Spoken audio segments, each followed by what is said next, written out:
Marriage బ్యూరోల through వెళ్ళి చేసుకున్నా, ఎలా చేసుకున్నా సక్సెస్ రేట్ అనేది చాలా కష్టంగా ఉంటుంది కదా.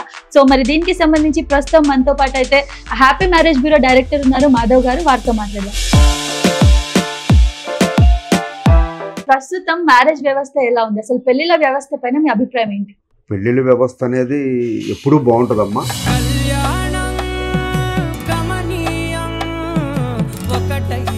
రెడ్డి క్యాస్ట్, అమ్మ caste, Brahmin caste, Vaishya caste, major గా నేను చెప్పే క్యాస్ట్లు ఈ 4 క్యాస్ట్లో అబ్బాయిలకు బాగా ఇబ్బందిగా ఉన్నారు. జీవితంలో వెళ్ళిపోయిన రోజు మళ్ళీ రాదు, అది మీకు కూడా తెలుసు. ఆ రోజుని వెళ్ళనివ్వద్దు, ముందుగానే కళ్ళు తెరవండి.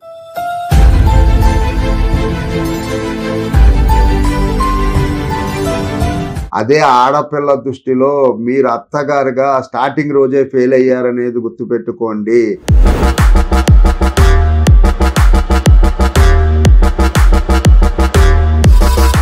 అందరికీ నమస్కారం, నేను మీ Jeevitha. Welcome to Sashi TV. ఈ మధ్య కాలంలో పెళ్లిళ్ళు చేయడం అనేది ఎంత పెద్ద పని అయిపోయిందో మనందరికీ తెలిసిన విషయమే. లవ్ మ్యారేజ్ చేసుకున్నా, అరేంజ్ మ్యారేజ్ చేసుకున్నా, మ్యారేజ్ బ్యూరోల త్రూ వెళ్ళి చేసుకున్నా, ఎలా చేసుకున్నా సక్సెస్ రేట్ అనేది చాలా కష్టంగా ఉంటుంది కదా. సో మరి దీనికి సంబంధించి ప్రస్తుతం మనతో పాటు అయితే హ్యాపీ మ్యారేజ్ బ్యూరో డైరెక్టర్ ఉన్నారు మాధవ్ గారు, వారితో మాట్లాడదాం. నమస్కారం సార్. నమస్తే అండి, నాది happy marriage bureau, KPHP Hyderabad అండి. నా పేరు మాధవ్ కాటాబొత్తుల. నేను ఈ బిజినెస్లో గత 7-8 ఇయర్స్ నుంచి ఉన్నాను. సార్, మీరు చాలా మందికి మ్యారేజెస్ చేస్తూ ఉంటారు కదా, ప్రస్తుతం మ్యారేజ్ వ్యవస్థ ఎలా ఉంది, అసలు పెళ్లిళ్ళ వ్యవస్థ పైన మీ అభిప్రాయం ఏంటి? పెళ్లిళ్ళ వ్యవస్థ అనేది ఎప్పుడూ బాగుంటుందమ్మా, ఎప్పుడు బాగుండాలని కూడా కోరుకుంటున్నా. ఎందుకంటే ఒక మనిషి ఆ జీవితం సైకిల్ టైర్ లాగా, సైకిల్ చక్రం లాగా తిరుగుతూ ఉండాలంటే అమ్మా నాన్న పెళ్లి చేసుకోవాలి, వాళ్ళ పిల్లలు పుట్టాలి, వాళ్ళు పెళ్లి చేసుకోవాలి, వాళ్ళ పిల్లలు పుట్టాలి. ఇది జీవిత ప్రపంచం మొత్తం అదే నడుస్తుందమ్మా. అలాగే నడుస్తుంది, అలాగే నడవాలి. కానీ ఏంటంటే ఈ ప్రయాణంలో కొంచెం ఎత్తుపల్లాలు, ఒడిదుడుకులు, అప్ అండ్ డౌన్స్ అన్నీ ఉన్నాయి. వాటి వల్ల ఏంటంటే కొందరు ఇబ్బందులు పడుతున్నారు, కొందరు హ్యాపీగా ఉంటున్నారు. కానీ మా కాలంలో హ్యాపీ ఎక్కువ మంది ఉన్నారమ్మా, ఈ కాలంలో హ్యాపీ తక్కువ మంది ఉన్నారు. ప్రస్తుతం అయితే అలా నడుస్తున్నామ్మా. కారణాలు ఏంటి హ్యాపీగా తక్కువ ఉన్నారు అన్నారు? ఆశలు, అత్యాశలు, కోరికలు, అతి కోరికలు మెయిన్ ఇయ్యనమ్మ కారణాలు. ఇప్పుడు అబ్బాయి పేరెంట్స్ కానివ్వండి, అమ్మాయి పేరెంట్స్ కానివ్వండి, అసలు మీ దగ్గరికి ఎందుకు రావాలి? మా దగ్గరికి ఎందుకు రావాలి అంటే ఆటోమేటిక్గా ఇంత ముందు కాలంలో బంధాలు, బంధుత్వాలు, అనుబంధాలు, మేనమామలు, బాబాయిలు, తాతలు, చింతాతలు ఇలా ఉండేవాళ్ళు. అందరూ ఒకే చాటు ఉండేవాళ్ళమ్మా. మన ఇంట్లో ఏదైనా అమ్మాయి ఉన్నా, మన ఇంట్లో ఏమైనా అబ్బాయి ఉన్నారే, పలానోడు కొడుకున్నాడు, పలానోడు కూతురు ఉందరా, ఈడు ఆడికి సెట్ అవుతారు, ఆ అమ్మాయి ఈడికి సెట్ అవుద్ది అని చెప్పి అలా చేసుకునేవాళ్ళమ్మా. ఇవాళ ఆ కమ్యూనికేషన్ లేదు, ఆ వ్యవస్థ లేదు, ఆ చుట్టరేఖలు లేవు, ఏమీ లేవు. ఎవరైనా సరే కొంచెం టౌన్ కల్చరు, సిటీ కల్చర్కి అలవాటు పడిపోయారు. పల్లెటూరులో ముసలాళ్ళు నుంచి వస్తున్నారు. వీళ్ళు బతుకు తెరువు కోసమో, సంపాదన కోసం అవ్వచ్చు, లేదా ఇంకో దాని కోసం అవ్వచ్చు, పిల్లల ఎడ్యుకేషన్ కోసం అవ్వచ్చు, ఎవరైనా టౌన్లు సిటీలకు వచ్చేస్తున్నారు. కాబట్టి ఇక్కడ ఉండటం వల్ల ఆ కమ్యూనికేషన్ లేకపోబట్టి వీళ్ళకి మాలాంటి వాళ్ళు అవసరం వస్తుందమ్మా. ఇంకోటి, ఇప్పుడు అబ్బాయి పేరెంట్స్ కానీ అమ్మాయి పేరెంట్స్ కానీ మీ దగ్గరకు వచ్చినప్పుడు అసలు వాళ్ళు అడిగే రిక్వైర్మెంట్స్ ఏంటండి ఒక ప్రొఫైల్ కోసం? రిక్వైర్మెంట్స్ అనే పదం గురించి నేను మాట్లాడాలంటే 3 గంటలు పట్టుద్దమ్మా, ఒక సినిమా టైం అవుద్ది. రిక్వైర్మెంట్స్ అనే పదం ఇది ఎలా ఉందంటేనమ్మా, ఒక మనిషిని, ఒక బాయ్ ఆర్ ఒక గర్ల్ ని వాళ్ళు ఇవాళ కాలంలో ఈ 2025వ సంవత్సరంలో ఇప్పుడికిప్పుడు పెళ్లి చేయాలనుకుంది ఫాదర్ మదర్ ఎప్పుడు అనుకుంటున్నారంటే 27-28లో. ఆర్ బాయ్ ఆర్ గర్ల్ ఆ వయసులో ఎక్కువ మంది. నేను చెప్పేది 100 మంది గురించి నేను చెప్పట్లేదండి, ఎక్కువ పర్సెంట్ గురించి నేను చెప్తున్నాను. దయచేసి అది అర్థం చేసుకోండి. ఎక్కువ పర్సెంట్ 27-28లో బాయ్లు, 25 దాటిన గర్ల్స్ ని చేయాలనుకుంటున్నారు. ఈ చేస్తా వచ్చినప్పుడు ఈ తల్లులు ఈ పిల్లల్ని అడుగుతారు, అమ్మా పెళ్లి చేద్దాం అనుకుంటున్నాం, పలానా సంబంధం వచ్చింది, పలానా ఇది వచ్చింది, వాళ్ళు మనకు తెలిసిన వాళ్ళు, వీళ్ళు మనకు చుట్టాలు, ఇలా చెబుతున్నప్పుడు ఈ పిల్లలు ఏమంటున్నారంటే, ఈ అబ్బాయి ఏమంటాడు, నాకు 27 ఏళ్ళే, 12 లక్షల జీతంలో ఉన్నా, 10 లక్షల జీతంలో ఉన్నా, కొంచెం శాలరీ పెరగనివ్వండి, 15 లక్షలు 20 లక్షలు అయినాక చేసుకుంటా అని అబ్బాయి అన్నాడు. అమ్మాయి ఏమంటుంది, మమ్మీ డాడీ నేను వచ్చి సంవత్సరమే అయింది, నాకు కొంచెం ఎక్స్పీరియన్స్ కావాలి, నాకు లైఫ్లో నేను సెటిల్ అవ్వాలి, నేను గోల్ కొట్టుకోవాలి, సమ్ ఏదో వీళ్ళు చెప్పుకున్నాను. ఈ 2 చెప్పుకోవటం వల్ల ఏమవుతుందంటే చివరికి వీళ్ళ ఏజ్లు పెద్ద అయిపోతున్నాయి. ఎప్పుడైతే ఏజ్లు పెద్ద అవుతున్నాయో వీళ్ళకి నాలెడ్జ్ పెరిగిపోతుంది, అనుభవాలు పెరిగిపోతున్నాయి, ఎక్స్పీరియన్స్లు పెరిగిపోతున్నాయి.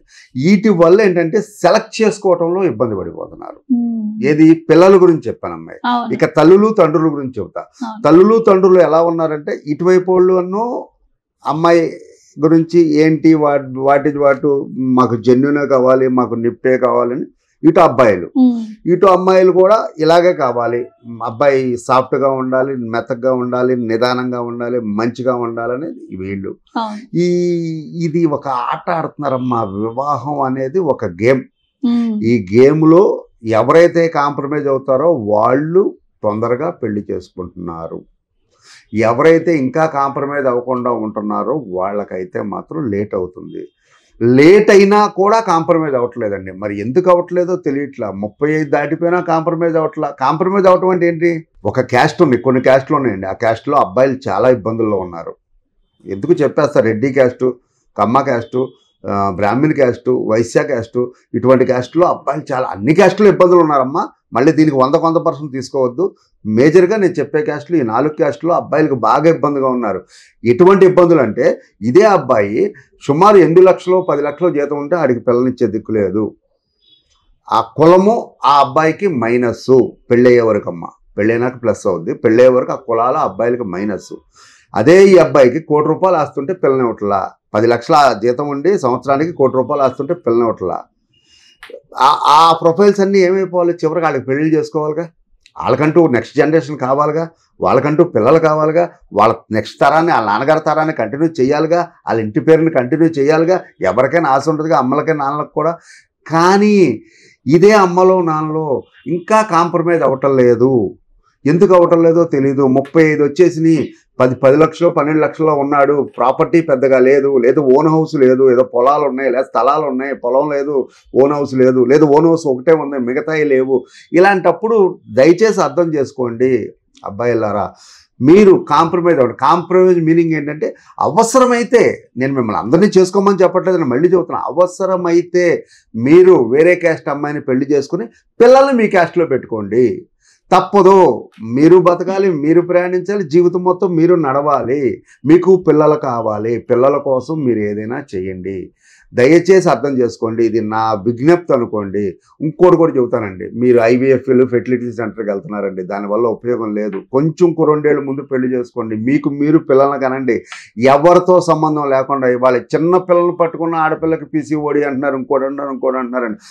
అది జెనరిక్ ప్రాబ్లమా లేదా ఫుడ్ ప్రాబ్లమో వస్తుందమ్మా. అది మీరు అది కూడా అర్థం చేసుకోండి. ఆడపిల్ల 35 ఏళ్ళు వచ్చి, మగపిల్లడికి 37 ఏళ్ళు వచ్చి మీరు ఎప్పుడు సంసారం చేస్తారు? ఎప్పుడు పిల్లలకి అంటారు? లేదంటే ఏ హాస్పిటల్ చుట్టూ తిరుగుతారు? వాళ్ళకే మళ్ళీ 5 లక్షలు 10 లక్షలు 15 లక్షలు దొప్పించుకుంటున్నారు మీరు అక్కడ. అర్థం చేసుకోండి. నేను బాధతో చెబుతున్నా, మీరు పెళ్లి చేసుకున్నా నాకేమవుతుంది, పెళ్లి చేసుకోకపోయినా నాకేమవుతుందండి. నా వ్యాపారం నాకు నడుస్తూనే ఉంటుంది. కానీ నేను చెప్పగలిగింది ఏంటంటే, పెళ్లి చేసుకుంటాక ప్రయత్నం చేయండి. సరే, ఇప్పుడు ఇన్ని రిక్వైర్మెంట్స్ ఉన్నాయని చెప్పేసి అన్నారు కదా, అసలు కరెక్టేనా ఒక వివాహం చేసుకోవాలంటే ఇన్ని రిక్వైర్మెంట్స్ పెట్టి చేసుకోవడం? ఇక ఇది కరెక్టా కాదా అని చెప్పే అర్హత నాకు లేదమ్మా, మీకు లేదమ్మా, ప్రపంచంలో ఎవరికి లేదు. అది కరెక్టా కాదా చెప్పే అర్హత తల్లిదండ్రులకే ఉంటుంది. అది ఆ తల్లిదండ్రులు కాంప్రమైజ్ అయితే అంతెందుకమ్మా, మన 42 సంవత్సరాల బాబు వాళ్ళ మదర్ వచ్చారు, సార్ కులం మారదామండి, ఇంకొక 2-3 ఏళ్ళు పోతే సెకండ్ మ్యారేజ్ చేసుకోవస్తుందండి, కొంచెం అర్థం చేసుకోండి అని చెబితే, కాదులేండి ఈ క్యాస్ట్లోనే చూద్దామండి, క్యాస్ట్ మారలేమండి అన్న. ఇక ఎవరికి చెబుతారు? ఎవరికి చెప్పగలం మనమైతే ఎవరికి చెప్పలేమో. చెబితే నన్ను తిడతారు.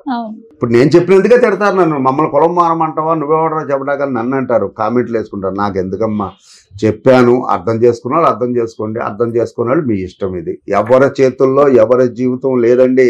మీ జీవితం మీ చేతుల్లోనే ఉంది. మీ పిల్లల జీవితం మీ చేతుల్లో ఉంది.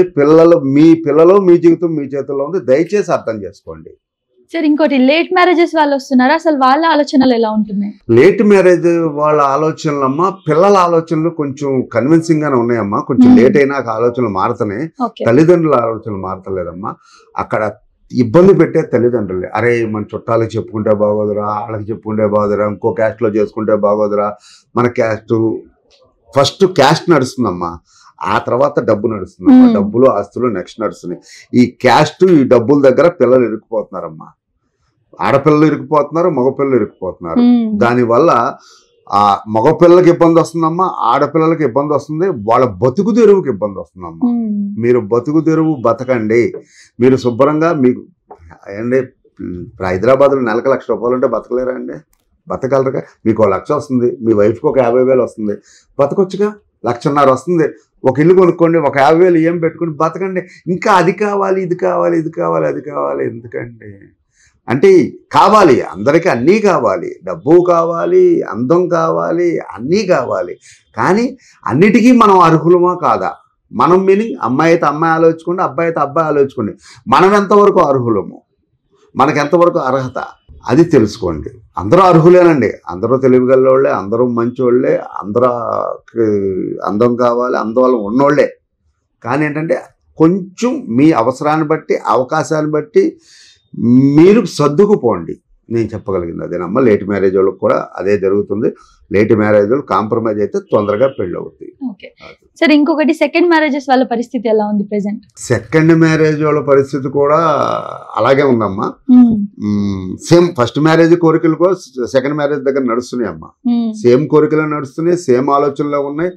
అయితే ఇక్కడ ఇతనికి పిల్లలుంటే పిల్లలు ఉన్న అమ్మాయిని యాక్సెప్ట్ చేస్తున్నాడు, ఈవిడికి పిల్లలుంటే పిల్లలు ఉన్న అబ్బాయిని యాక్సెప్ట్ చేస్తున్నారు. ఒకవేళ ఇద్దరికి పిల్లలు లేకపోతే పిల్లలు లేని కావాలన్నాడు. ఇటువంటి చిన్న చిన్న కోరికలు తప్పదు, తప్పు లేదు కూడా. కానీ ఏంటంటే 2 years నుంచి ఒక మ్యాచ్ చూస్తున్నా. అతనికి బాబు ఉన్నాడు, అతను గవర్నమెంట్ జాబు. కానీ అతనికి నేను బాబో పాప ఉన్న వాళ్ళు పంపిస్తుంటే అతను యాక్సెప్ట్ చేయట్లా. అతను ఏమంటాడంటే నా బాబుని నేను చూసుకుంటా, ఆవిడ పుట్టిన బాబుని నేను అలా చూడాలండి అంటాడు. అంటే ఆవిడ బంధం వేరుగా, ఆవిడ కావాలి, ఆవిడ బాబు అవసరంలా. ఓకే సరే అని చెప్పి ఈయనకి పిల్లలు లేని ఆవిడని పంపించండి నా మీడియేటర్స్కో నేను నా ఫైల్స్ నేను వెళ్తుంటే పిల్లలు లేని అమ్మాయిలను ఇష్టపడతా. పిల్లలు ఉన్న అబ్బాయి మాకొద్దు, పిల్లలు లేని అబ్బాయి అయితే కావాలంటున్నారు. అంటే ఇక్కడ రిక్వైర్మెంట్స్ ఏనమ్మా. మనం కొంచెం ఫ్లెక్సిబిలిటీ. అతనికి అబ్బాయి ఉన్నాడు, ఒక అమ్మాయి ఉన్నదో, ఒక బాబు ఉన్నదో, చిన్నపిల్ల ఉన్న ఆవిడని చేసుకుంటే నీకు 2 సంవత్సరాలు ఫైల్ తీసుకుని ఇంకా వర్క్ చేస్తున్నా, నేను వర్క్ చేస్తానే ఉంటాను. నేను ఆయనకి చెప్పా, సార్ ఇంకా సర్దుకోండి సార్, మీకు 2 ఏళ్ళు జీవితంలో చచ్చిపోయింది, మీరు ఆల్రెడీ 40+ వచ్చారు, జీవితంలో మీకు 2 సంవత్సరాలు చచ్చిపోయిందంటే ఆ 2 సంవత్సరాలు రాదు, మనం బతికేది 65 నుంచి 70 సంవత్సరాలు. ఈ 70 సంవత్సరాలు 30 సంవత్సరాలు పెళ్లి చేసుకోకుండా ఉంటున్నారు. పెళ్లి చేసుకున్నాక వైఫ్ డైవర్స్ రావటము, చనిపోవటం, సమ్ హస్బెండ్ డైవర్స్ రావడం, చనిపోవడం జరుగుతుంది. మళ్ళా డిప్రెషన్లో 2-3 ఏళ్ళు బతుకుతున్నారు. ఆ తర్వాత మళ్ళీ మా దగ్గరకు వచ్చి ఈ కోరికలతో ఇంకో 2-3 ఏళ్ళు వేస్ట్ చేస్తున్నారండి. జీవితంలో వెళ్ళిపోయిన రోజు మళ్ళీ రాదు, అది మీకు కూడా తెలుసు. ఆ రోజుని వెళ్ళనివ్వద్దు, ముందుగానే కళ్ళు తెరవండి. సార్ సక్సెస్ రేట్ చాలా తగ్గిపోయింది ఇప్పుడు మీరు చెప్పినట్టే, చాలా రిక్వైర్మెంట్స్ అయిపోవడం వల్ల. ఇవన్నీ చూస్తుంటే చాలా మందికి ఇలా డౌట్ వస్తుంది, అసలు పెళ్లి చేసుకోవడం అవసరమా లైఫ్ లో అని చెప్పి. పెళ్లి అనేది అవసరమేనమ్మా, లైఫ్ లో అందరికీ అవసరమే. ప్రతి మనిషికి పెళ్ళి అవసరం, మనిషిగా పుట్టిన ప్రతి వాళ్ళకి పెళ్ళి అవసరం. కానీ ఆ విసుగుతోనో, చిరాకుతోనో, బాధతోనో నాకు అవసరంలా పెళ్ళి, నాకు పెళ్ళి ఎందుకు, నేను ఇలాగే బతుకుతా అంటారమ్మా. కానీ కొంతకాలానికి రిలీజ్ అవుతారు. పెళ్లి అవసరము లేదు అని అనుకునేది కొంతమందే, కొంత పర్సెంటే అనుకుంటారమ్మా. కానీ వాళ్ళు అనుకునేది ఎంతవరకు అంటే సుమారు 35-40 వరకు అనుకుంటారమ్మా. ఆ తర్వాత తోడు కావాల్సిందే. ప్రతి మనిషికి తోడు అనేది కావాల్సిందే. ఆడకు మగ తోడు కావాలి, మొగకు మగ తోడు కావాలి. కానీ మొగకు మొగ, ఆడకు ఆడ తోడు సక్సెస్ అవ్వదు, అది ఎంతకాలం ఉండదు. అది జస్ట్ ఫ్రెండ్షిప్పే. ఇది బంధం, స్పర్శ, ఈ ఒక ఆత్మీయత, అనురాగం. ఏమంటే మంచినీళ్ళు తాగుతారా, టిఫిన్ చేస్తారా, భోజనం చేస్తారా, ఈతనెళ్ళి ఏంటి ఎలా ఉన్నావు, నీకేం కావాలి, పదా ఎక్కడికైనా వెళ్ళొద్దాం, రెస్టారెంట్కి వెళ్ళొద్దామా, అలా అది ఆ బంధం కావాలి. ఆ బంధం కోరుకుంటున్నారు ఆడవాళ్ళు, అదే కోరుకుంటున్నారు, మగవాళ్ళు అదే కోరుకుంటున్నారు. వీడు ఎంత కష్టపడి 2 లక్షలు తెచ్చి సంవత్సరానికి 24 లక్షల ప్యాకేజీ, 30 లక్షల ప్యాకేజీ ఇంటికి రాగానే అదే తల్లి, ఆ మా తల్లి, ఆయన వైఫ్ అదే పెచ్చనైటీతో, అదే తలక నూనె రాసుకుని ముడి పెట్టుకొని ఏమండి వచ్చారా అన్నట్టు బిహేవ్ చేస్తే ఆ ఇంటికి రాబోద్దు చేస్తా ఏదిగా. అందుకని కదా ఆడు వేరే ఎత్తుకునేది. నువ్వు వచ్చేటప్పటికి కొంచెం కొత్తగా రెడీ అవ్వు, కొత్తగా హెయిర్ స్టైల్ పెట్టుకో, కొత్త ఉన్న డ్రెస్సుల్లోనే బతికిన డ్రెస్ మంచి తీసుకో, ఆ నైటీలు తీసేసి ఇష్టపడతారు. ఇది ఎంత ఏమీ లేదమ్మా, మీ మనస్సులు, మీ ప్రవర్తనలు మీరు మార్చుకుంటేనే మీ జీవితం హ్యాపీగా ఉంటుంది. అలా డిస్టర్బెన్స్ అయిన చోటే మీకు డైవర్స్లు అవుతుంది. డైవర్స్లు అయినాకైనా మళ్ళీ మీరు ఇంకో పెళ్లి చేసుకోవాలిగా. మళ్ళీ ఎవడైనా ఈడైనా చేసుకోవాలి, ఆవిడైనా చేసుకోవాలి కదా. మరి అదేదో ముందుకుంటే కొంచెం జాగ్రత్త పడండి. ఆ తర్వాత ఇక మన రాతను కూడా మించింది లేదు. సరే ఇంకొకటి, మీరు సేమ్ క్యాస్ట్ వాళ్ళకి మ్యారేజెస్ చేస్తున్నారా, ఇంటర్ క్యాస్ట్ కూడా చూస్తున్నారా? ఎక్కువ పర్సెంట్ చిన్న వయసులో ఉన్నోళ్ళు సేమ్ క్యాస్ట్ అడుగుతున్నారమ్మా. ఎప్పుడైతే ఈ ప్రొఫైల్స్ రావటం లేదో, ఎప్పుడైతే అతనికి శాలరీ లేదో, లేదా ఎప్పుడైతే ఈ అమ్మాయికి వాళ్ళ అమ్మ నాన్న లవ్ మ్యారేజో సమ్మేదో, అమ్మాయికి ఏదన్నా చిన్న ఫైనాన్షియల్ ఇష్యూనో కొంచెం హెల్త్ ఇష్యూనో కొంచెం ఏదన్నా క్యాస్ట్ ఇష్యూనో ఉంటే వాళ్ళు బయటకు వస్తున్నారమ్మా. ఈ అబ్బాయిలు కూడా ఏం చేస్తున్నారంటే ఈ శాలరీ తక్కువ ఉన్నోళ్ళు కానీ ప్రాపర్టీ తక్కువ ఉన్నోళ్ళు కానీ వాళ్ళు బయటకు వస్తున్నారు. వేరే క్యాస్ట్, ఇంటర్ క్యాస్ట్ అని, నో క్యాస్ట్ బార్ అని వాళ్ళు వస్తున్నారు. కానీ కొంచెం 100లో 40% అన్నీ ఉన్నోళ్ళు మాత్రం సేమ్ క్యాస్ట్ కోసమే ప్రయత్నిస్తున్నారు. ఇక్కడ నా మ్యారేజ్ బ్యూరోలో నా దగ్గరే కాదు ఎవరి దగ్గరైనా కూడా సేమ్ క్యాస్ట్ ఎక్కువ ఇష్టపడేది సేమ్ క్యాస్ట్. ఎవరి క్యాస్ట్ అలా గొప్పదమ్మా నేను కాదన్నా, కానీ సేమ్ క్యాస్ట్ కోసమే ఇష్టపడుతున్నారు. First point. రెండో పాయింట్, మనకి రూపాయి ఉంటే అవతలాడికి 10 రూపాయలు ఉండాలని కోరుకుంటున్నారు. ఇది ఇద్దరూ అలాగే కోరుకుంటున్నారు. ఆ అమ్మాయి దగ్గర నుంచి ఏమొస్తుంది, ఈ అబ్బాయి దగ్గర ఎంత ఉంది, ఈ అమ్మాయి జీతం ఎంత, ఈ అబ్బాయి జీతం ఎంత. అమ్మాయి ఇద్దరు ఎత్తులు పై ఎత్తులు వేసుకుంటానే చేస్తున్నారు. ఇప్పుడు అమ్మాయి తల్లిదండ్రులు వస్తారు లేదా అబ్బాయి తల్లిదండ్రులు వస్తారు, సార్ మా ఆస్తి చూసి అమ్మాయి రాకూడదండి అంటారు. మరి నువ్వేం చూసి చేసుకుంటున్నావు అమ్మాయిని? అమ్మాయి ఏమిస్తుందా, అమ్మాయి జీతం ఎంత చూసే చేసుకుంటున్నావు. ఇదే అమ్మాయిలు అంటారు మా అమ్మాయిని చూసి రావాలండి మా అమ్మాయి. మరి ఇదే అమ్మాయి తండ్రి కూడా శాలరీని చూసేగా చేసుకునేది, ప్రాపర్టీని చూసేగా చేసుకునేది. అమ్మ అందరము దొంగలమే, దీనిలో మంచి దొంగని ఎత్తుక్కుందాం.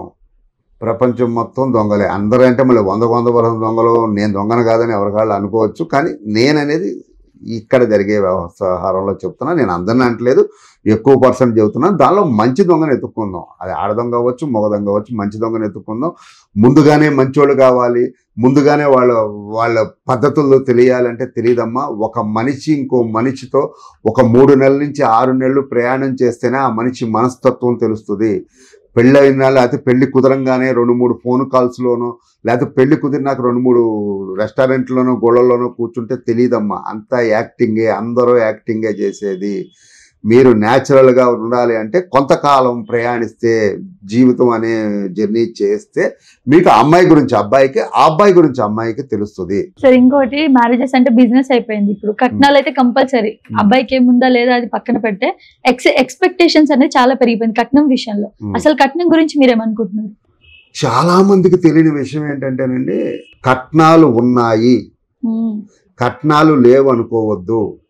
ఎంత చదువుకున్న ఆడపిల్లైనా, ఎంత జాబు చేసే ఆడపిల్లైనా కట్నాలు ఉన్నాయి. పెద్ద పెద్ద పోస్టుల్లో ఉన్నోళ్ళకు కూడా కట్నాలు ఉన్నాయి. కానీ ఆడపిల్లల తల్లిదండ్రులు నాకు చెబుతుంటే నా కళ్ళం నీళ్లు తిరుగుతాయండి. సార్ పాపని నేను 22 ఏళ్ళ నుంచి 23 ఏళ్ళ వరకు నేను చదివించానండి, క్వాలిటీ ఎడ్యుకేషన్ ఇచ్చానండి, డబ్బులు ఖర్చు పెట్టి చదివించానండి, మంచి జాబ్ తెప్పించానండి, పాపకి 20-25 లక్షల ప్యాకేజ్ అండి, ఇంకా కట్నం అడుగుతున్నారా అండి అంటున్నారు. అడుగుతున్నారమ్మా. అప్పుడే అసలైన పిల్లోడు తల్లి బయటకు వస్తుంది.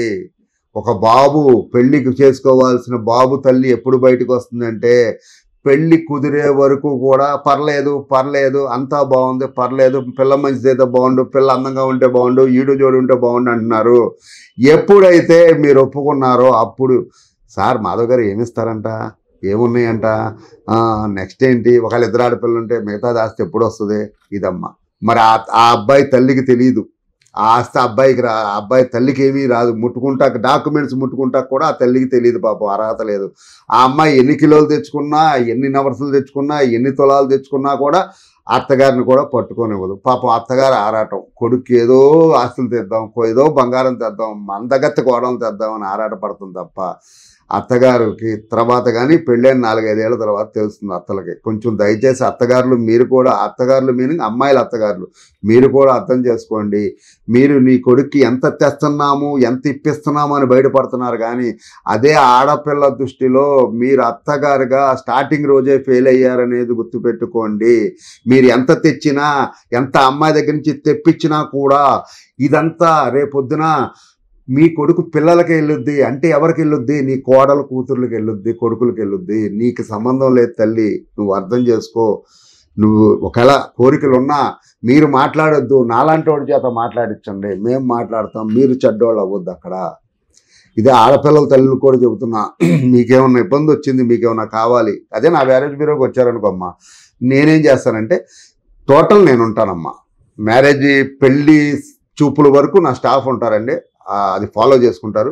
పెళ్లి చూపులు నెక్స్ట్ ఓకే అనుకున్నారంటే నేను ఎంటర్ అయిపోతా. నా దగ్గర 1000 ఫైల్స్ నడుస్తాయమ్మా. ఎంత నడిచినా కూడా నా ఫైల్కి ఇంచుమించు 100 కిలోమీటర్ల లోపు ఉంటే కనుక నా కార్యస్కి నేనే వస్తా, నేనే కూర్చుంటా, నేనే మాట్లాడతా.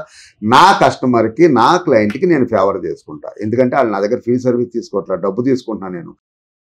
నేను డబ్బు తీసుకుంటున్నా అంటే వాళ్ళకి ఎక్స్పెక్టేషన్లు ఉంటాయి. నేనేదో వాళ్ళకి ఫేవర్ చేయాలని ఉంటుంది. నేను డబ్బు తీసుకున్నా కాబట్టి నాకు విశ్వాసం ఉంది కాబట్టి నేను ఫేవర్ చేసి పెట్టాలి. నేనే వస్తా, నేనే కూర్చుంటా, నేనే మాట్లాడతానండి. నా దగ్గర సిస్టమ్ అయితే అలాగే ఉంటుంది. ఓకే, ఇదమ్మా ఎక్స్పెక్టేషన్లు అయితే ఉన్నాయి, కట్నాలు అయితే ఉన్నాయి. సార్ ఫైనల్ గా ఇప్పుడు మ్యారేజ్ చేసుకోవాలనుకుంటున్న వాళ్ళకి, అబ్బాయిలకు కానీ అమ్మాయిలకు కానీ, ఇప్పుడు ఈ జనరేషన్ కి మీరు ఇచ్చే సలహా ఏంటి? వాళ్ళ ఎవరికి మనం ఇచ్చే సలహా ఇచ్చేంత కెపాసిటీలో లేవమ్మా. అందరూ సామాన్యమే. మనకన్నా నాకన్నా నా ముందున్నోళ్లే తెలివిగల్లోళ్ళండి. వాళ్లే నా కస్టమర్లు, తెలివిగల్లలే నా కస్టమర్లు. అందుకని అంటారు కస్టమర్ దేవుళ్ళు అంటారు. ఆ కస్టమర్లకి నేను ఇచ్చే సలహా అయితే ఏమి లేదు, కానీ నేను చెప్పగలిగింది కాంప్రమైజ్ అవ్వండి, ఫ్లెక్సిబుల్ అవ్వండి. మీకు ఇంకో చిన్న ఎగ్జాంపుల్ చెబుతానండి. మీరు వస్తారు నా దగ్గరికి, సార్ 15 లక్షల పైన 20 లక్షల పైన అబ్బాయి కావాలంటారు. లేకపోతే వీళ్ళు వస్తారు అబ్బాయి వాళ్ళు, సార్ నాకు మా దగ్గర ఒక 20 కోట్లు ఉన్నాయి, సుమారు ఒక 5 కోట్ల అమ్మాయి కావాలంటారు. లేదు, 1 కిలో బంగారం, ఉంటాయి రిక్వైర్మెంట్లు అయితే ఉంటాయండి. అది నేను కెమెరా ముందు అవటం బాగోదు, మీరు వస్తే మీకు అన్నీ తెలుస్తాయి. అవి చెప్తారు. నేను అనేది ఏంటంటే, ఇదే అబ్బాయిని తీసుకోండి, ఇదే అబ్బాయికి 15 లక్షల జీతం ఉంది, మీరు 25 లక్షల జీతం ఎక్స్పెక్ట్ చేశారు. కానీ ఇదే అబ్బాయి అందంగా ఉన్నాడు, అక్కడ ఇంకో మార్క్ వచ్చింది. 15 లక్షలు మార్కు పోయినా అందంగా ఉన్నాడు, మార్కు వచ్చింది. ఇదే అబ్బాయికి 15 కోట్లు ఆస్తుంది, అక్కడ 2 మార్కులు వచ్చినాయి. మీరు కాంప్రమైజ్ అవ్వండి. లేదు, ఇదే అబ్బాయి 25 లక్షల్లో ఉన్నాడు, పిల్లోడు యావరేజ్గా ఉన్నాడు, ప్రాపర్టీ లేదు, ఒక ఇల్లే ఉంది, మీరు కాంప్రమైజ్ అవ్వండి. ఇలా ఫ్లెక్సిబుల్గా చూసుకోండి. నేను అమ్మాయిలకి తల్లిదండ్రులకి, అబ్బాయి తల్లిదండ్రులకి చెప్పేది అదే. ప్రపంచంలో ఉన్నోళ్ళందరూ అందగాళ్లే, అందగత్తెలే. కానీ ఈ అందాన్ని ఆ అందం కనిపెట్టగలగాలి, ఆ అందాన్ని ఈ అందం కనిపెట్టగలగాలి. అంటే మీ కళ్ళతో మీరు చూసినప్పుడు అవతల వాళ్ళు మీ కళ్ళకి అందంగా కనిపిస్తే వాళ్ళు అందగాళ్ళు, అంతే. అంతేగాని అందరికీ అందంగా కనపడాలని రూల్ లేదు. అందరూ అందంగా కనపడరు కూడా. నీకు ఒకళ్ళు అందం కనపడితే నాకు కనపడకపోవచ్చు. ఈ అందాన్ని పక్కన పెట్టుకోండి. ఈ ఫైనాన్షియల్గా ఈ ఇష్యూని పక్కన పెట్టుకోండి. సిచ్యువేషన్ తగ్గట్టు, ప్రొఫైల్కి తగ్గట్టు మారండి. మాకు ఇలాగే కావాలని మీరు గేటు పెట్టి కూర్చుంటే మీరు ఆ గేట్ అవతలే కూర్చుంటారు, గేట్ అవతలకి రారు. అది చాలా చక్కగా ఎక్స్ప్లెయిన్ చేశారు సార్, ధన్యవాదాలు. Thank you so much. నమస్తే అండి. దీనిలో నేను పొరపాటు మాట్లాడితే కొంచెం అర్థం చేసుకోండి. వీలుంటే నేను ఏదైనా క్లారిటీ చేసుకోండి, నాకు మెసేజ్ పెట్టండి, లేదంటే లైక్ చేయండి. నమస్తే. సో చూసారు కదా మాధవ్ గారు ఎంత చక్కగా అన్ని కూడా ఎక్స్ప్లెయిన్ చేశారో. చాలా మందికి ఉండే డౌట్స్ అన్ని కూడా క్లారిటీగా మనం వీడియోలో మాట్లాడాం. సో మీలో ఎవరైనా హ్యాపీ మ్యారేజ్ బ్యూరోని సంప్రదించాలనుకుంటే కింద స్క్రోల్ అవుతున్న నంబర్ పై కాంటాక్ట్ అవ్వండి. Thank you.